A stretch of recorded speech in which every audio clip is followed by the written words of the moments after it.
All right. Good morning, everyone, or good afternoon, wherever you're joining us from today. So, really excited to be talking to you guys today. Thank you guys for joining us. Excuse me. Um, Today, we're going to be talking about a report that Kath and I did with Holistic and Email and Acid about error in emails, a definitive report. It's amazing. I'm really super excited to talk to you guys. And I am super excited to be able to sit here and have Kath join me for a webinar, a legend in the email industry. It's the first one that we've done together, so this is awesome. Yes.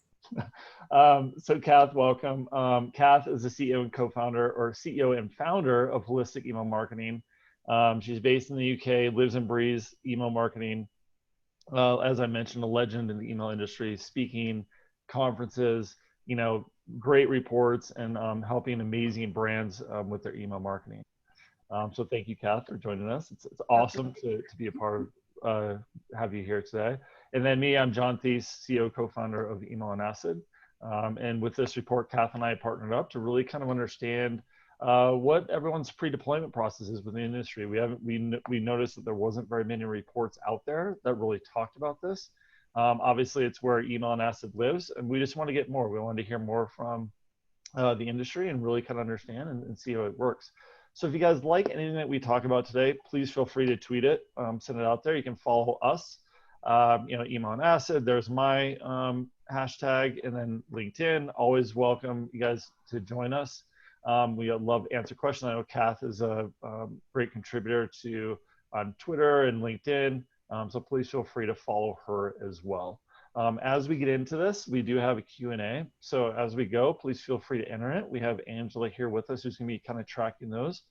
We have a section at the end that we'll be able to go and answer all your questions. So feel free as we're going through, if you have a question, pop it in there, and we'll be sure to try to answer them all at the end for you. Awesome. With that, so why don't we jump in? Kath, here, let me give you control. Why don't you kind of set the stage and kind of tell us what the report's all about? Amazing. Well, thank you very much, John. It's been absolutely amazing just partnering with you and finding out all these great insights. As you said, there hasn't really been any information there about it, solid information at all, research or anything done. And that's why we kind of thought, oh, okay, well, it's probably about time. So it was really, really good to do this. And I think the insights are going to be quite revealing as well. So I think it's going to set a few of your minds at rest. Know that you're kind of not alone in the boat, because the bottom line is that we've all been there, right? We've all sent out an oops email. We've all sort of went, oh my goodness.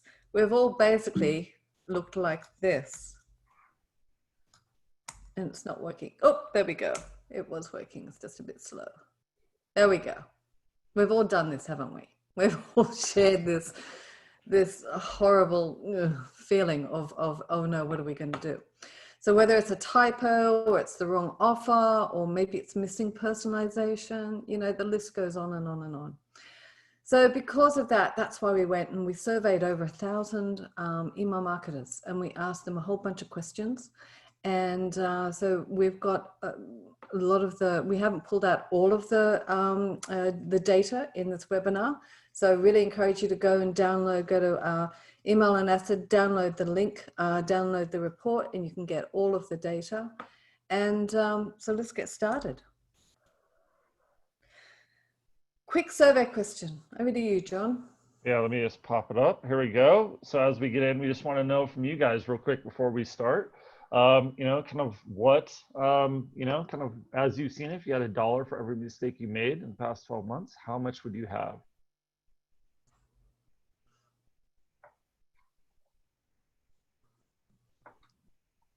All right, getting some good results coming in. Looks like I love how you're a CEO, which is what we have to deal with. We have to understand that the C-suite talks in terms of money, and this is it. It's like we're talking in terms of emotion, in terms of as marketers going, oh my goodness, oh, what am I going to do? How am I going to rectify this? But at the end of the day, it does cost money, doesn't it? It does. It absolutely does. Like, and and some of it you can't track either. When you talk about kind of that brand side of it too, is like something that you just can't, you don't know, and you can't put a good measure on No. that. Awesome. Well, I'm seeing a lot of results come in. Look, this is all like, this is crazy. It's like kind of unexpected that we had such a broad range, like a consistent range here, all around, 24 to 27% on each one. Awesome. Serious. Wow. I know, it's crazy. You can see this, right? You can see it popping No, up. I can't see that yet. Oh, why can I? Oh, oops. So yeah, so we have it. So basically, we have 20% or 27% $1 to $4, 24% $5 to $9, 25% 10 to 14, and 24% 15 plus. Wow. So yeah, it looks like 1 to 4 is kind of taking the lead at 29%, but it's really kind of all across the board. So that's awesome. Yeah. Um, Cool. Thank you guys for, and I just went ahead and I'm sharing the results now so you guys can kind of see what those results are. So it looks like 29% took the cake. Yeah. Awesome. Okay. Cool. Well, cool. Awesome. Why don't we kind of go in? Thank you guys for giving that, and then Yeah. we'll jump in. Okay. I'm just trying to get it happening again. So we're going to kick off with something that is related, but not quite, right? So it is related because it's all about automation. And automation, of course, we can do campaigns, but we can also do automated programs. And so, and of course, if you do a mistake in an automated program, it can sit there for ages and ages. I'm talking years without it being picked up. So this is the kind of thing that we thought, let's kick off with this, because this is something you need to make sure that you are aware of, that you are really, really making sure that you're using, a checklist with, and all the rest of it. So let's go and look at the insights. So we had Andrew, a good friend of ours. He said this, and this is really, really poignant. You can have the best creative with the best offer, with the best segmentation, but it will all fall flat if there's an error in the email. Nothing can take the place of having a solid process before you hit the send button to ensure an error-free email, right? That's basically, this is what we're here for. This is what the report's all about. This is what this webinar is about. We're really here to try and help you to try and ensure that you've got, an error-free email, whether it's in your automated processes or your regular BAU and campaign emails. So first question we asked was, how many automated programs do you currently have? And we can see here 60% have 1 to 5 programs. The next one is 6 to 10 programs, and that's with 15%. So it's a huge drop down, isn't it? So, and then the others are fairly equal. So 11 to 20 programs, 41, and 21 to 40 programs. So it's kind of, the 1 to 5 programs is leading by far, but should it be? And this, again, this is not necessarily to do with pre-deployment. This is from Kath, speaking as a strategist who cares about you and your programs and your revenue and your conversions. These automated programs really do the trick. So, a little bit of food for thought. So we also broke it down then by industry. Now we ended up getting the results for all of them. Again, that's in the report. I've just pulled these ones out for today's webinar. So 6 to 10 automated programs per industry. And we can see that retail, that's their sweet spot there.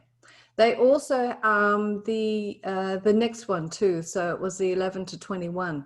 I think they were doing quite well there as well. So they had, so it's between the 6 to 10 up to, I think, 21 programs. They were, quite leading the way as such. We can see marketing there has got 18%. Travel is only 4%, but it doesn't have much in the 1 to 5 programs. It doesn't have much in the 6 to 10, but it has more in the next one as well. So the 11 plus programs. So interesting. And then we can see here with the 41 plus automated programs. I mean, kudos to you guys if you've got 41 automated programs. Marketing is leading the way still. So that's pretty amazing. And again, agencies, there's a little bit of retail happening there, a bit of education, IT services, software. So anyhow, go in and have a look. And this is just a good little basis for you to sort of be, benchmarking yourself on and just say, oh, hey, I'm in retail. Maybe I need to pick up my act a bit or something. Just a bit of inspiration even. Yeah, and I think too with that is like when you think about automation, is like one of the questions we ask is like how often you go back and look at them, Yeah. because kind of you set it and forget it, Yeah. and that's a big thing that we saw in the report too. Sorry to just chime in here, but No, I think that's really important when you think about like the dynamic nature of the industry.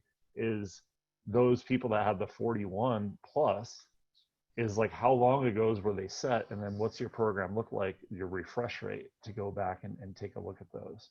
absolutely, absolutely. And like I said, that sometimes there's errors. Errors can happen over time as well, or things become outdated, or so you have to go back and check all of those anyhow.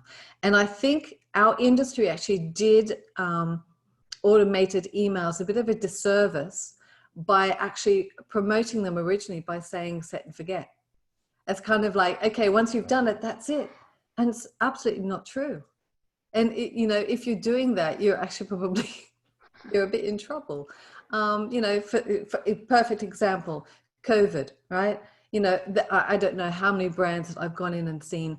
They have, and kudos to them, they've gone in and updated it accordingly. Whether it's because it's going to be delayed in shipment, or whatever the reason is, they've gone in and they've made adjustments to it. So yeah. And how often do you recommend, like from your, from a strategic standpoint and consulting standpoint, how, like what's the regularity that someone should go in there and look at those from We an automated recommend, perspective? yeah, well, we recommend doing a full audit of your site. So that means go do the customer journey, check your opt-ins, check your opt-outs, check everything like that, and your automated programs every 3 months. Go in and check that your templates are up to date as well. So do you need to be changing?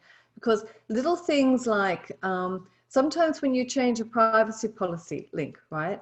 They just go and say, okay, update on the website. Everything gets updated on the website beautifully. But have you gone and updated that manually in your HTML template?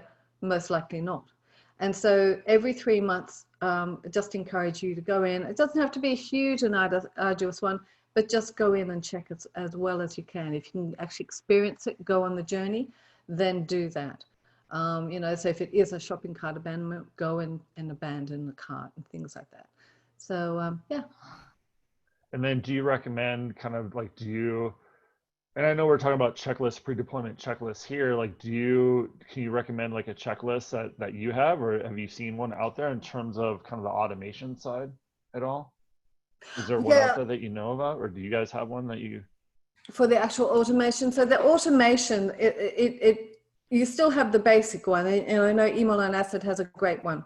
So go and download that checklist, and that will give you on a per email basis. But then what we're also saying on top of that, with the automation, you have to make sure that the series is happening at the right time. You've got the timing, you've got all the variables are being pulled in, particularly if it's incredibly personalized and it's, talking about, your products and everything like that too. So as far as the checklist goes, it's best to create your own for each of those ones, because each of them are going to be so unique. So in addition to, downloading the Email on Acid checklist, go in and say, okay, so we've got this program, and every 3 months, we're going to go in and just verify that this is all okay. Gotcha. That Yeah, makes sense, right? Because they're all different. They all have a different they're all purpose. different. Yeah. Yeah, Cool. yeah. Okay, so we're going to look at pre-deployment checklist. So this was a key thing, because both John and I are very, very, very huge advocates of this. It's a little bit like if you're prepared, then you're going to be minimizing any hassle that you have later on. So question: do you have a written pre-deployment test checklist procedure that you rigidly adhere to for every email. And I was really quite surprised. So 48% said no, 52% said yes. So, and when I say surprised, I was actually pleasantly surprised. That so it makes me sound like I was quite, dubious, but I guess I was. So yeah, so good on you guys. If you've got that, that's absolutely brilliant. And now for those that don't have that written pre-deployment checklist, what type of emails do they test, right? Because that means often that if they're not actually they haven't got it written down, there's probably a very, very good chance that they don't test every single email, right? So we can see here that 43% tested only on a template or an email design. And I think that is, as we, I could have told you that anecdotally, that's pretty obvious. The next one, 30% only on important emails. So, I think you probably got something to say about that, John, but from my perspective, isn't every email important? It's reflecting your brand. It's an opportunity to either, get goodwill or make revenue or get, achieve your conversions, whatever they are. So I know that we actually phrased that, but that's because I do know that marketers have that mindset. We've got important emails and we've got regular emails. But, so try and change that mindset. Every email that you send is important. And I would agree too. Plus, when you think about like the list, like your email acquisition strategy, right? Yeah. We all know you don't want to go and buy a list. At least I hope everyone like don't go buy a list, right? But so what you're doing is you're taking all that work and you put all that effort into organically building up your list, right? To people saying, yes, I'm interested. And there's statistics out there that say like 80% of people unsubscribe that get a broken email. And so all that work that you're putting into and all that money and resource from an acquisition strategy, Yeah. you're kind of losing that on that end too, not just on potential revenue, but you're also your OpEx and like stuff like that you're putting into build that campaign is it's going on by the wayside too. And so Yeah. that's another thing, just on from a revenue perspective, it's kind of like that cost perspective as well. So then we've got here, I think this is yours, John. It is. And so as we kind of look in, and so one thing I want to point out too on the last slide is that we worded that question very specifically, like a written pre-deployment checklist, not one that's kind of top of mind, but it's written, it's a documented procedure. And so I just want to point out that we were very specific in that because it's really super important when we talk about kind of the finality of email. And so and then as we ask that, we say, okay, so of those people that have that written procedure, what's the team size of it? And we have a whole bunch of charts, so I just want to kind of highlight these two because they're just drastically different. And it's not overly surprising, right? When you say like, hey, if I'm only one person, only 41% of people say that they have a checklist, whereas 59 don't. And that makes sense because they're a team of one. There's not a lot of like collaboration, cohesion. Like they're very set on kind of what they need to do. But as you get bigger into bigger teams, it's much more important because there's so much more involved in the process. There's so many more people. You might have legal, you might have copywriters, you might have designers, all this type of stuff that you need to get involved with. So to have that procedure, I know at EOA, like we have a very, very defined, obviously we have to, because of the business that we're in. It wouldn't look good if we sent out errors, but we've sent out errors too, but we do have a very defined checklist and we have a team of 4, right? Like more on the marketing team, but we have people that are involved in that process. And so this is where I think that the smaller teams can actually learn from this report and kind of what we put together is how they can learn from larger teams and kind of how they're setting up. Because as you think about as companies grow and as, especially now with, kind of the situation that we're going through with this pandemic, is that we're seeing people take budget away from more traditional marketing into digital, whether it's ads, PPC, email is a big one because they've already been using it. and they can measure and track it. And so as you think about that, and as you think about maybe growing your team, how can you leverage some of this data to kind of set yourself up so for when that happens, and starting now with that kind of those procedures is highly recommended. Um, and then we went into of those like what's the business as usual campaigns, like how long is that pre-deployment process? And I thought this was really interesting. Right now, we didn't get very specific about this. So my guess is when you think about those 6 weeks, you're talking about planning, from the ideation all the way to send, right? And so that's where you're probably getting that 6 weeks. But kudos goes to everyone that's involved in email. Email is certainly not easy, right? And that, me being, Kath, you and I both being CEOs, but we're in the industry, and so I know that some of you out there kind of have really, it's tough, right, to kind of talk to leadership about, hey, email is not easy, and it's because it's the finality. And so when you think about the things that we have to do and how long it takes, so my tip of the hat goes to you guys, like to everyone out there that's doing email, because look at the time and investment that we're spending on a campaign. And some of these might be revenue generating, some of them might be informational, but it's a process.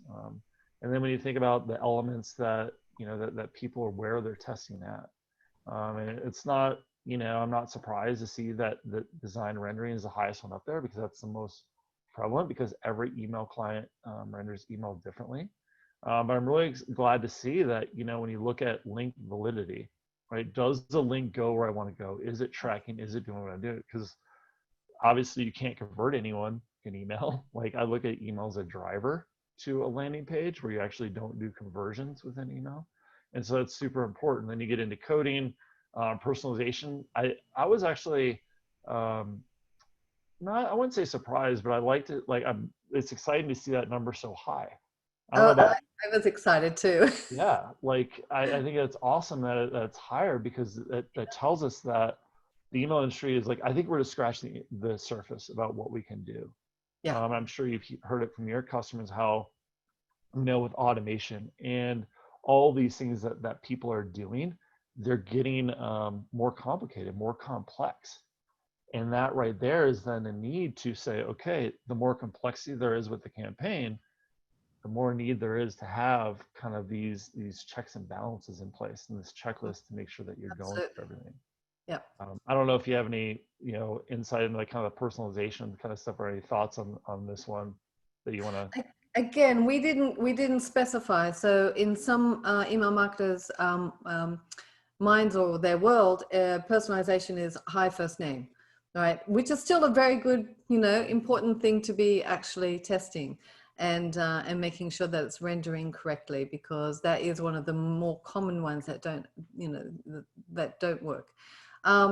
But it's when you're starting and testing all the other variants and the other personalizations and the dynamic content, because I've always see dynamic content has been around for a long time, and it never, we're always sort of, I don't know, we're always giving ourselves off for this is going to be the year of dynamic content. Yeah. It never happened.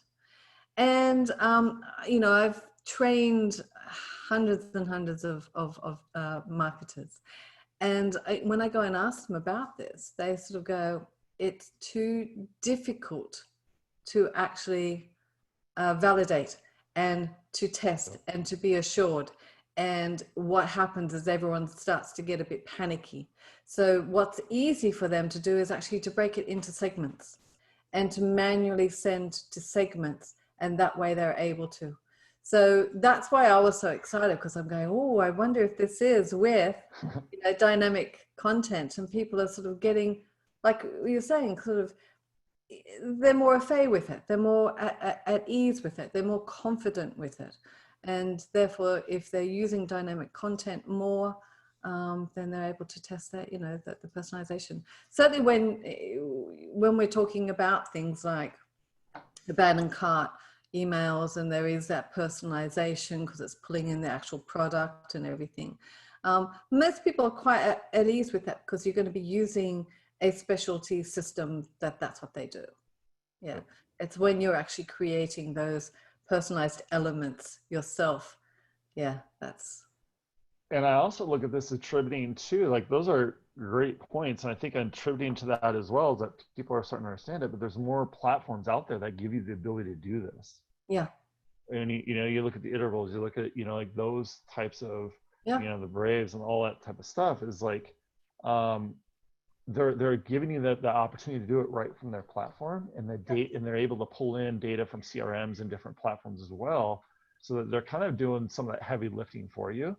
that's it. uh, and I think where the hesitation is like, how do you know that that data that's in the CRM is actually the right piece of data, like from a data entry standpoint? Because That, exactly, yeah, exactly. So if you've got the confidence in the system yeah, and in the process that's being, implemented, it then comes down to the data. Have you got the confidence in the data? Yeah. yeah, exactly. I think that where there's like maybe some, at least for, I'll be, transparent, like for us, it's like that data that we have even in our system, like that's where it's kind of iffy. We know the platform can do it. It's like, where is that data? So I'm super excited to see that. I'm excited to see where the industry goes now that we're getting more personalization into it.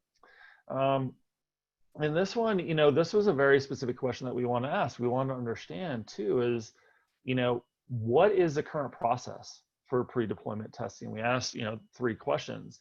Um, I guess with this one, I wasn't overly surprised at results. I think that, I think that we need to do, especially for EOA, it's kind of an education piece. But 43% said they use, a state-of-the-art tool for pre-deployment, whether that's design, all this type of thing, where it leaves the rest, right? That's 57% of people that are manually testing, whether that's sending it to a friend or sending it to a colleague, or actually going out and having email seed addresses that they send to, whether it's Gmail, AOL, Yahoo, all those types of things. But I think is really, really interesting. And you kind of look at that time perspective. I'm curious to, like, I'm excited to dig into the data more to see, like, of those people that spend more time, are they of that, 57% that's doing it kind of the manual side, and Yeah. and how much time are they doing that. Another thing that, I kind of want to point out here is kind of the state of the art tools. Is it's great to send them to, manually send them to the clients, but there's a lot of things that are missed with that, right? When you think about accessibility, you think about, spelling errors, UTM tracking, all that type of stuff. You can't really get that from those tools. And so I think it's just like, there's a gap there in terms of, hey, why are we manually testing it? Is it just the rendering side, which was obviously the most important, right? The highest, rated thing. But then it's all these other things that are related to that too, especially when you think about that personalization. Like, how do you validate that? And sending it to one-offs individual, you might not get that side of things. So I just want to point that out. That could take time, and so we'll follow up obviously with this report as we dig more into the data. Um, but so what I'll do then is, Kath, I will pass it back off to you and to talk about the frequency and how many times people are sending, and what is there a correlation to the errors Yes. based on the frequency. Okay. So this was an intriguing one. We kind of had our own hypothesis, I guess. Obviously, it's a pretty obvious hypothesis that the more frequent you send, the more likely you are to have errors. And that's often because, and that's coming from our educated or our experience with email marketers, and them being generally or very often sort of overworked, shall we say, very nicely. Sometimes it does. I work with so many marketers, and it just feels like you're on this, continual cycle of just get it out, do it, start again, get it out. It's just never ending. And sometimes, and that's one of the reasons why a lot of in-depth reporting isn't done. It's also possibly one of the reasons why, things are missed and errors happen.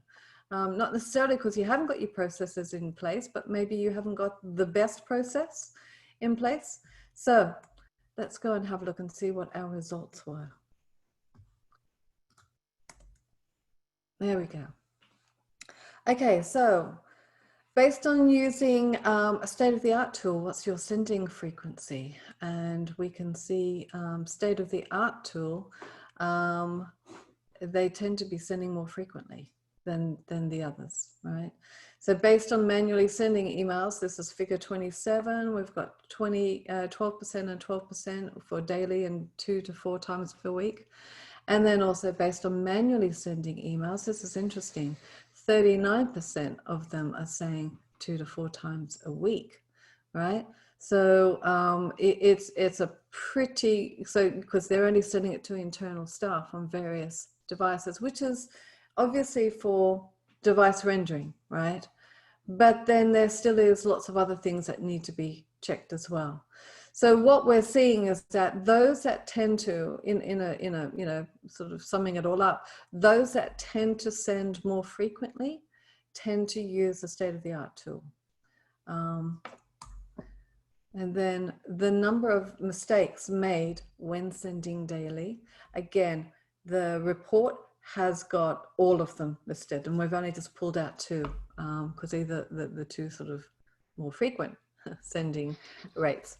So number of mistakes made when sending daily, and none. Wow, 31%. That's pretty impressive, isn't it? Yeah. We've got 2 to 5 mistakes, 34%, and only 1 mistake is 28%. So we can see it kind of varies, and you know, we would have loved to have sort of hit upon a formula, wouldn't we have, John? Wouldn't it have been nice to have hit upon a formula? Yeah, exactly. Right. We know the answer. Yep. We have, yes, this is the formula. This is what you need to do. This is how you need to do it. And then we'll share it with all of you because, you know, we care about you. But unfortunately, there was no, there was no amazing insight. But still, you know, get the report, drill in and have a look. So number of mistakes made when sending 2 to 4 times, none was 37%, 1 was 33%, and 2 to 5 was 28%. So we can still see that it, to a certain extent, our hypothesis of the more frequently you send, the more mistakes you're going to make, it was kind of validated, but not with any gusto or, you know, any huge, oh my goodness, yes. Yeah, there's no certainty or definitive No. Yeah. So, but that's interesting. And then we have the team size and the errors. And that's over to you, John. Yeah, so what I want to do is then now that we know like the frequency, right, the process, like how does the team size impact that? Because obviously you can say, okay, many cooks in the kitchen, like kind of what I talked about before, there's more hands, there's more people involved in the process. And so what we saw is like you might, like this is something that you expect is that the bigger this company size, the bigger size of the email. However, what we found was a really interesting kind of snippet is that only that 13% of the enterprise companies that we talked to, and that's 500 plus, that's kind of how we categorize that. 13% of those had 1-person teams. So I thought it was really kind of, I don't know, I thought to me it was kind of high because when you think about that many employees, but then again too, when we talk about the different industries that we talked about, maybe there's some that really don't leverage email as much as some others. So maybe that's why they only have one person.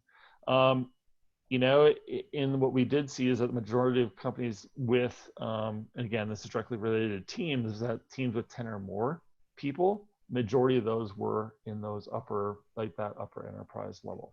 And so, and this goes into, again, just like as we wanted to dive in and say, hey, is there a relationship to the more members that you have on the team, what is the error frequency? And this kind of goes into that checklist. And here you can kind of see, like, this is like, this has validated our hypothesis in terms of what we saw, right? So you look at the team size and number of mistakes. So the team of 1, 45% of people said they didn't make any mistakes. We look at this over here to the team of 21 plus, only 24%. And then you go into just like in the team of 1, they didn't make more than 11 to 20%, or 11 to 20 mistakes. whereas on the team, 5% of the people did on a team size of 21 plus, which I thought was really interesting. Mm. Now, one person teams made up 19% of the respondents, while marketers on the larger teams, it was 10%. So, right, and when we looked at the majority of the respondents, 51% said they had 2 to 5 members, to kind of give kind of some of the breakdown. And some of these things where they could be copyright errors, they could be CTA errors, all these type of things. Some of this too, though, is I'm curious about as we dive more into the data, is are they aware of errors, right? So those people that are manually testing and sending themselves, are they aware there might be a link error, or is it just no one's reporting it, so they don't know? And Mm-hmm. that's one thing I'd be really, really curious to see is it, and some of us, honestly, do we want to know? I've heard that before too. Is like, you know what, I don't even want to know. Like, it's better if I don't know because then my boss doesn't know, all that type of stuff. So as we start kind of like dissecting this into this, that'd be something I'm really, really curious to kind of jump into and learn more about. Then we asked, hey, of those, like of the mistakes that you made, what were they? And you can kind of see that some of these are kind of on the preparation side, and then half and half, and then some are kind of onto the deployment where you have the error in pricing or the wrong offer or duplicate emails. Those are kind of those deployments.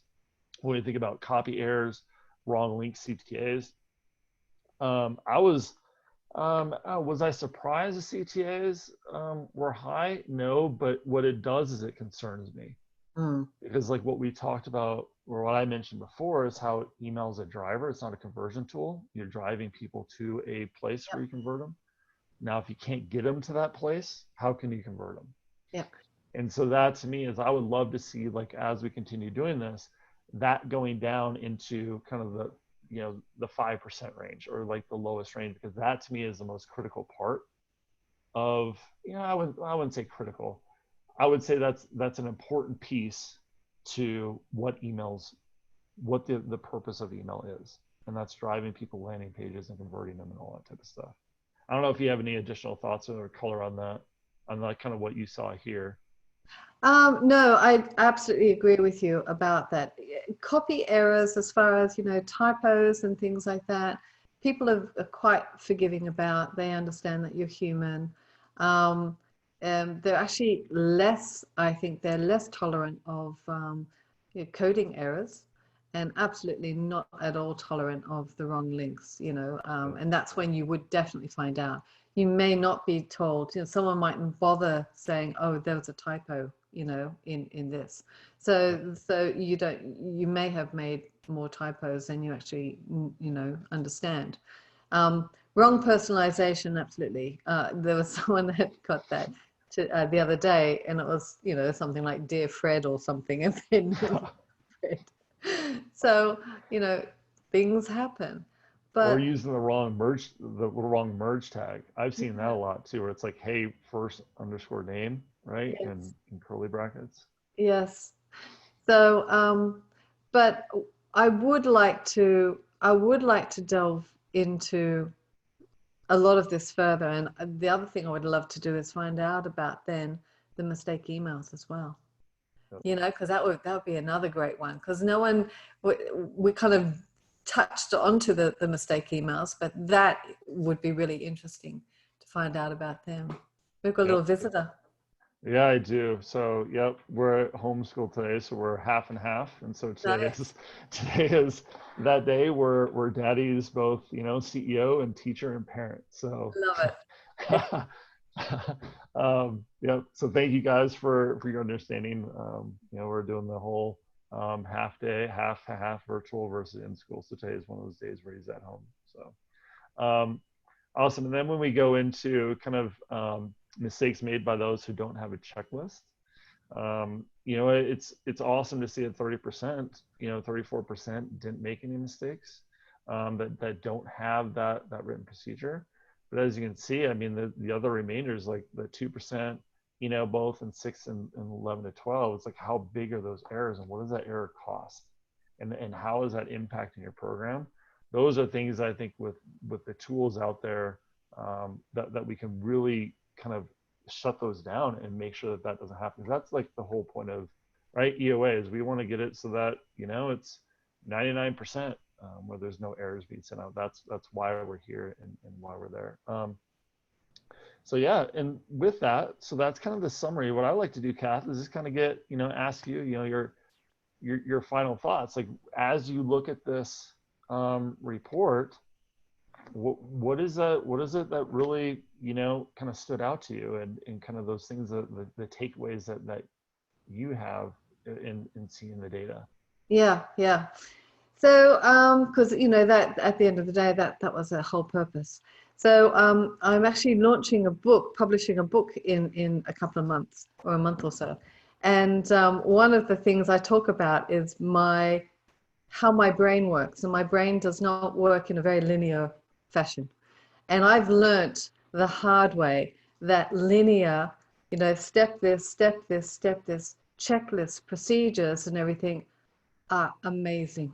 They really, you can't you can't have enough of them because they really, really help. So from my perspective, don't just have it mentally in your mind. Okay, I'll check this. Okay, yeah, that looks good.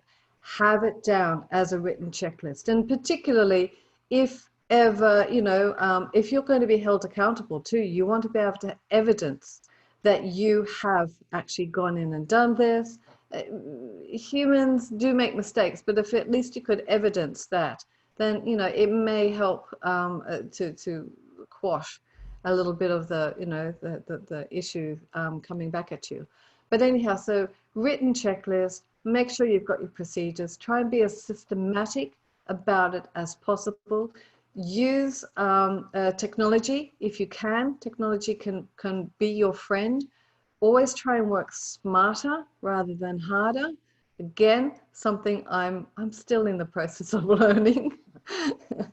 So that to me was the big one, sort of going through and looking at the mistakes, the team size, the usage of the tools, and also the frequency and everything. I just went, okay, well, for me, getting that procedure down and really just honoring it and making sure it's a given.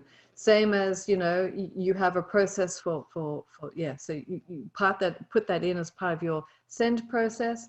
Also then I would encourage you to make sure then you have that reporting process go all the way. There should be a process for it, and it will make your life a lot easier. Oh, I don't disagree with that at all, especially, you and I, right? Being kind of the uh, organizing a business and running a business, right? Those procedures and that documentation throughout the entire organization. So, and I look at the finality of email, absolutely, Mm, right? Like, yeah. absolutely, especially like when you think about what email's doing and how it can help drive your program. I couldn't disagree, or I couldn't agree more. Yeah. Sorry, I didn't mean to say that. I couldn't agree more. And I think my biggest takeaway is, obviously, I mean, this probably comes as no surprise on this call, but it's like using technology, using the technology that is in place. And it's not just, I'm not just going to, tout EOA. It's looking at the technologies that other platforms have too, to kind of have this in place, like whether it's CRM and validating content and using these. We talk about automation a lot and machine learning a lot in the industry, and so there's a lot of automation that I don't know if people know about in terms of the pre-deployment process too. Right? Like EOA has a whole automated checklist, like right in our platform that walks you through step by step. um, if you think about, I don't know the people in the States that are on this, but they do taxes, TurboTax, right? It walks you through step by step. You don't have to look at the form to do it, but it walks you step by step through it. And that's really kind of what the tool that we have, it's called Campaign Pre-Check. It's fully automated, and you just walk you through every step. And at the end, you have this nice, HTML that we're working and we're making the changes behind the scenes. So I think, and whether using EOA or there's several other really good platforms out there, um, use something, right? Use some type of tool to help you with that. There's some free online things, like some quick checks, checklists that people use, like use something.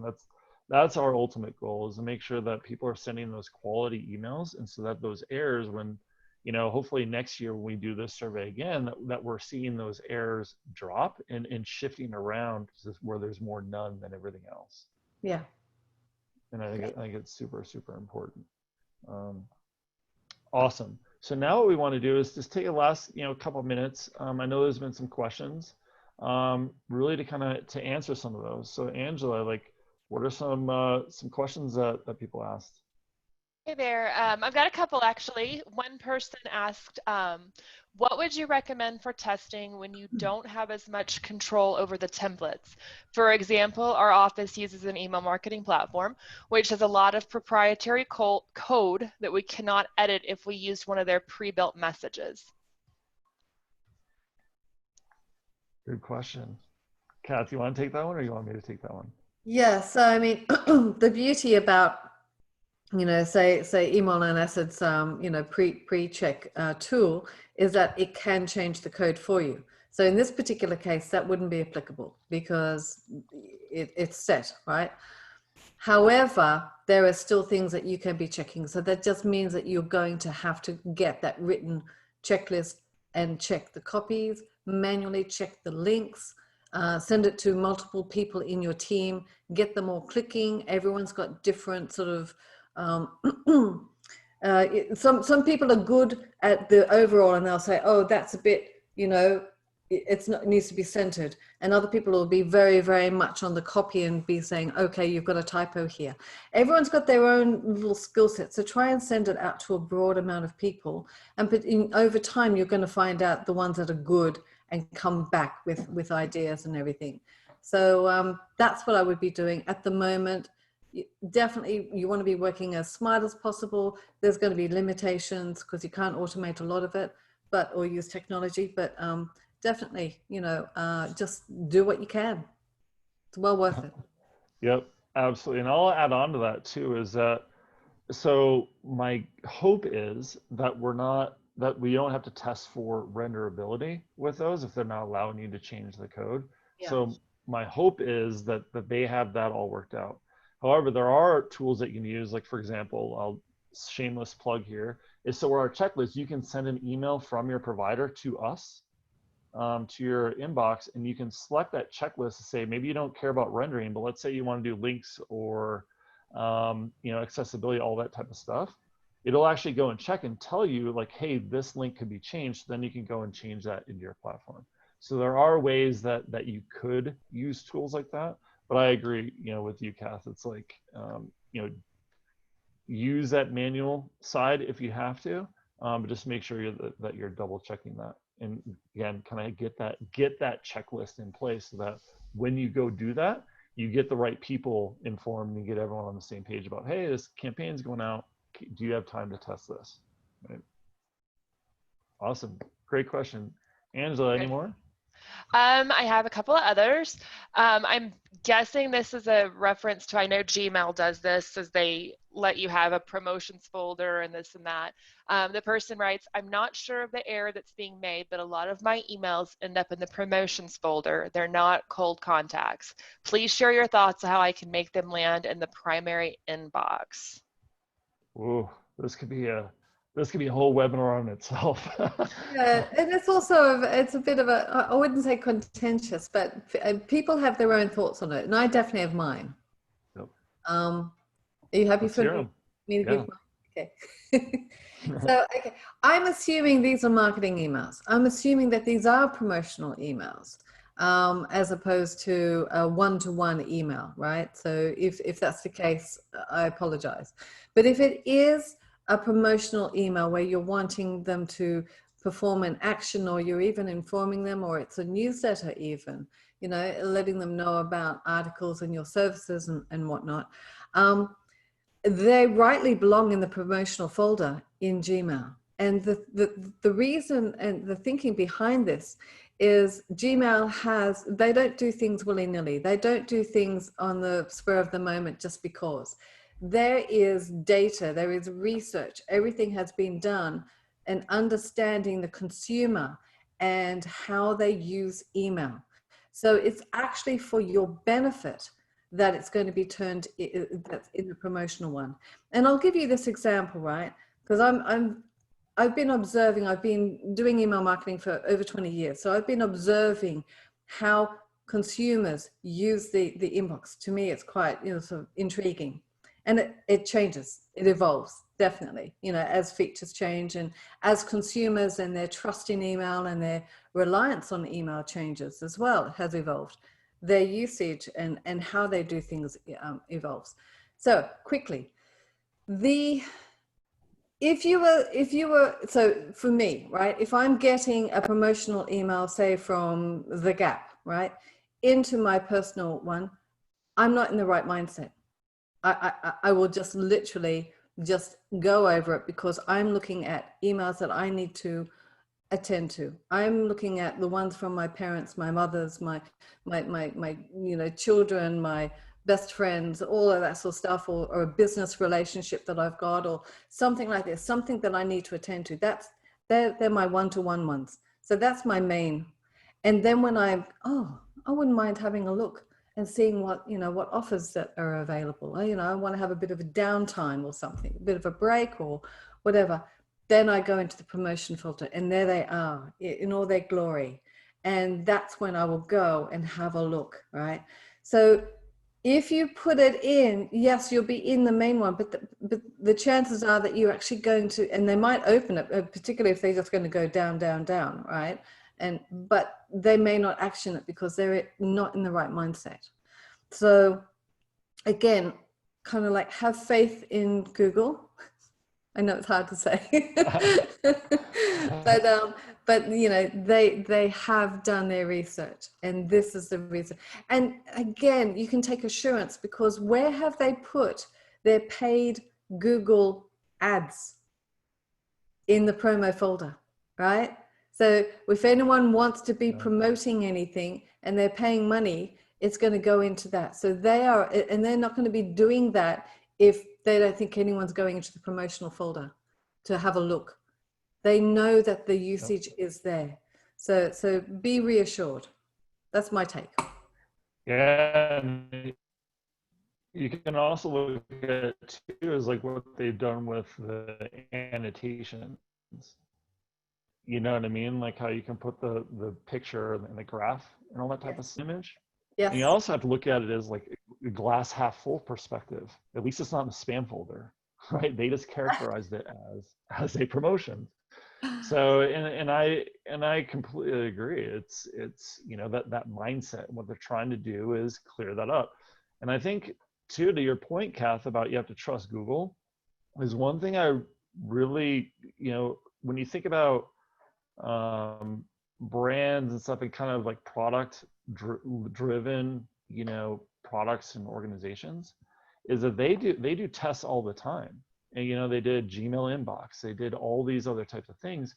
And so they're not willing to throw away something if it doesn't work, but they haven't thrown away promotions yet. So there's a use and there's a need for it, and they're seeing that their customers want it. So I don't think it's a bad thing. I would be more concerned if everything's going in the spam versus the promotions, because people are at least engaging in it.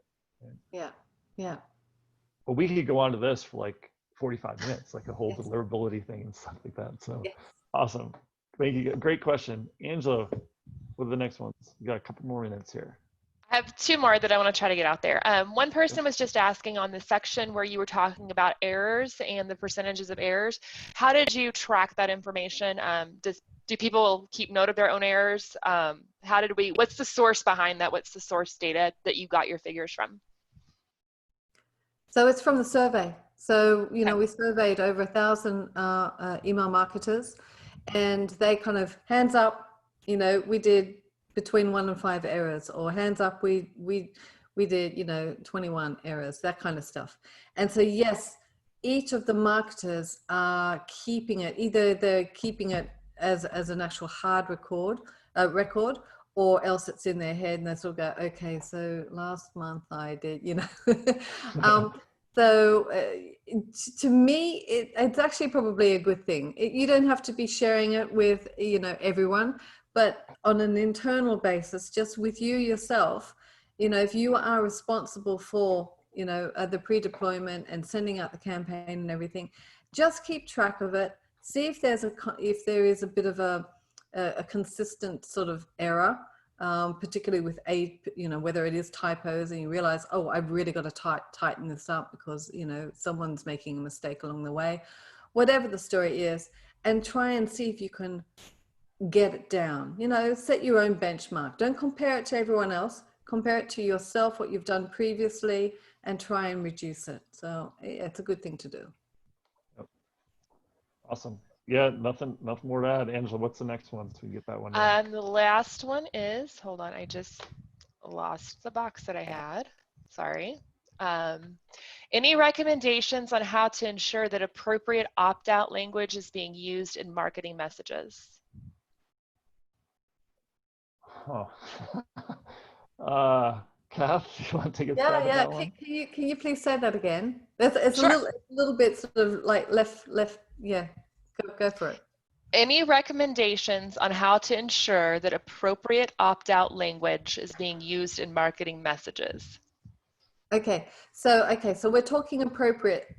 That could be read as appropriate from the actual consumer's perspective, or is it appropriate from a legal perspective?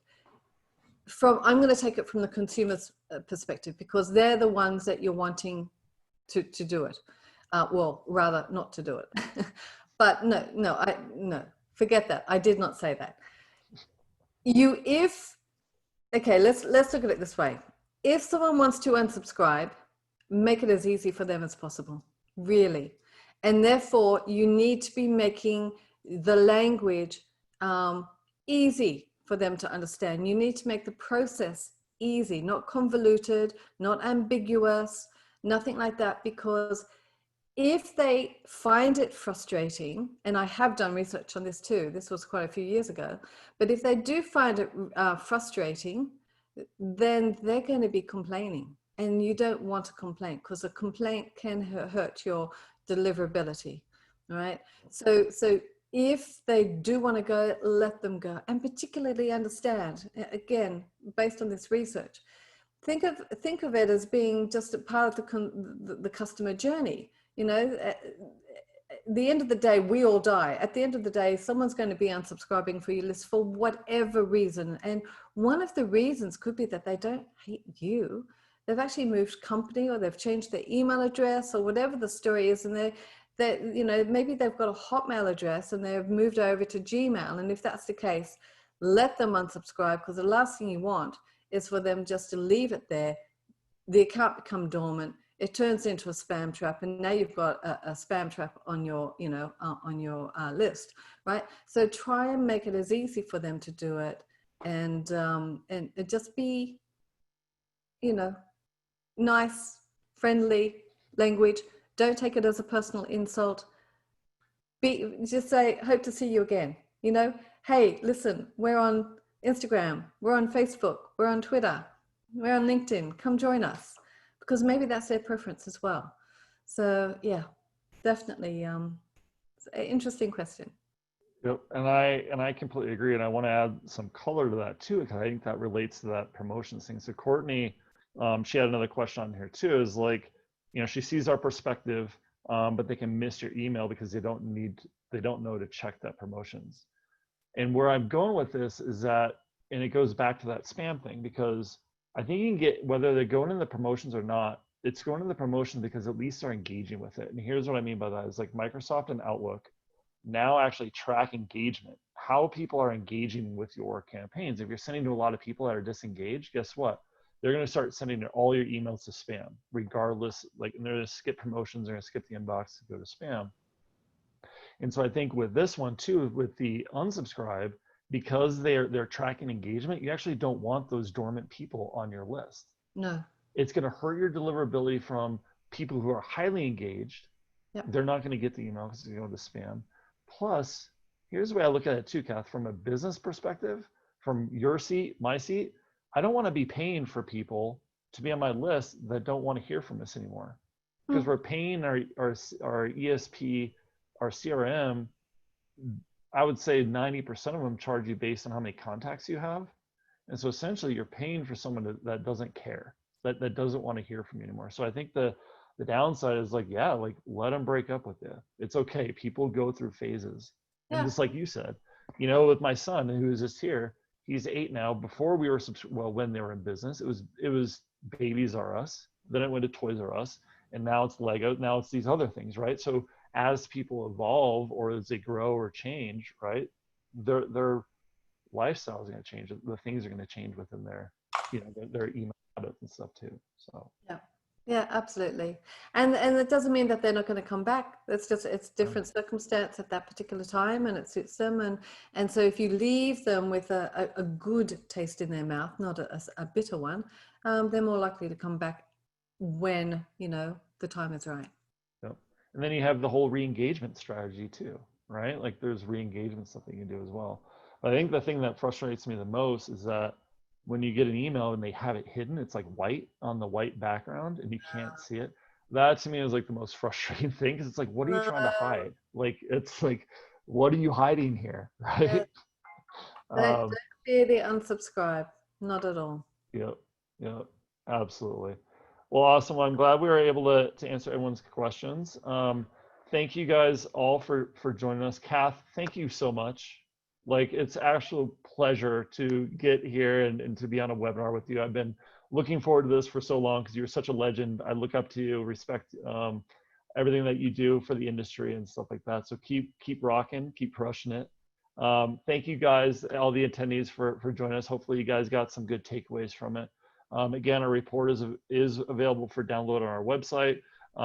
There's a link on the webinar sign up page, and we'll be sending out a link to the download as well in a follow up. And we recorded this too. So if you guys want to take a look back and kind of see anything we talked about, please feel free to do so. And if you have any questions for Kath or I, we're available LinkedIn, Twitter, all that type of stuff. Happy to talk, email, and follow up with the conversation.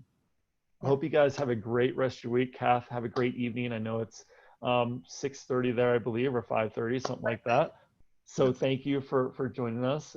Go get a cocktail. Have a good night, and we'll see you guys all later. Stay safe. Thanks. Bye. Bye.